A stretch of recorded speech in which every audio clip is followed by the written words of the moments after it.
আসসালামু আলাইকুম বন্ধুরা, শুভ সকাল। সবাই কেমন আছো? আজকে সিলেটে আমাদের দ্বিতীয় দিন, ডে 2 ব্লগের শুরু করলাম আমরা আজকের দিনটি থেকে। তো আমরা অলরেডি ডাইনিংয়ে চলে এসেছি। তোমরা দেখতে পাচ্ছ অলরেডি সব লোকজন ডাইনিংয়ে এসে পড়েছে। আমরা একটু দেরি করে ফেলেছি, প্রায় 8:30 বাজে এখন। তো আমরা এখানে নাস্তা শেষ করে আল্লাহর রহমতে আমরা একটু ঘুরতে বের হব। হাতে আমাদের 2-3 ঘন্টা সময় আছে। আর এখানে এত এত খাবারের আয়োজন ছিল, এত আইটেম ছিল, আসলে এত কিছু আমি তোমাদের সাথে শেয়ার করব কিভাবে ভেবেই পাচ্ছিলাম না। তারপরে যতটুকু পেরেছি তোমাদের জন্য আমি ভিডিও করে নিয়েছি, যাতে তোমরা দেখতে পারো গ্র্যান্ড সিলভারের খাবারের আয়োজনগুলোর ভেতরে কি কি আইটেম থাকে। অনেক আইটেম ছিল, যেটা তোমরা দেখেও অবাক হবে। তো যাই হোক, আশা করছি ভিডিওটি তোমাদের কাছে ভালো লাগবে। আর খাবারটা কিন্তু বেশ দারুণ ছিল, আমরা খুব এনজয় করেছি। সেই সাথে তোমরাও আমাদের সাথে ভিডিওটি এনজয় করো। দেখা হচ্ছে তোমাদের সাথে কিছুক্ষণ পরে।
তো বন্ধুরা, আমরা নাস্তা খাওয়া শেষ করে বেরিয়ে পড়লাম একটু ঘুরে আসার জন্য। আমাদের হাতে 2-3 ঘন্টা সময় আছে লাঞ্চ আওয়ার পর্যন্ত। চায়ের দেশ সিলেট ভ্রমণে তোমরা আমাদের সাথেই থাকো।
তো বন্ধুরা, আমরা অনেক টাইট শিডিউল নিয়ে সিলেটে এসেছি, তারপরেও খুব কম সময় হাতে থাকলেও ঘুরে ফিরে বা খাওয়া দাওয়া করে অনেক ভালো লেগেছে।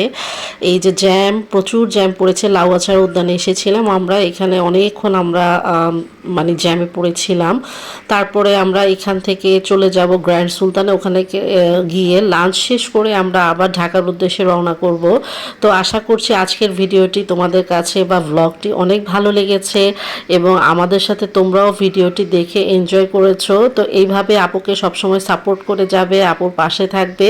আর নতুন যারা আছো তারা অবশ্যই আপুর চ্যানেলটিকে সাবস্ক্রাইব করে দিবে এবং তোমাদের জন্য আরও নতুন নতুন ভিডিও নিয়ে আসবো নতুন নতুন জায়গায়। ততদিন পর্যন্ত সবাই ভালো থাকবে, সুস্থ থাকবে এবং আমার পরিবারের জন্য সবাই দোয়া করবে। আজকের মতো বিদায় নিচ্ছি, বাকিটুকু ভিডিও তোমরা এনজয় করতে থাকো। আসসালামু আলাইকুম।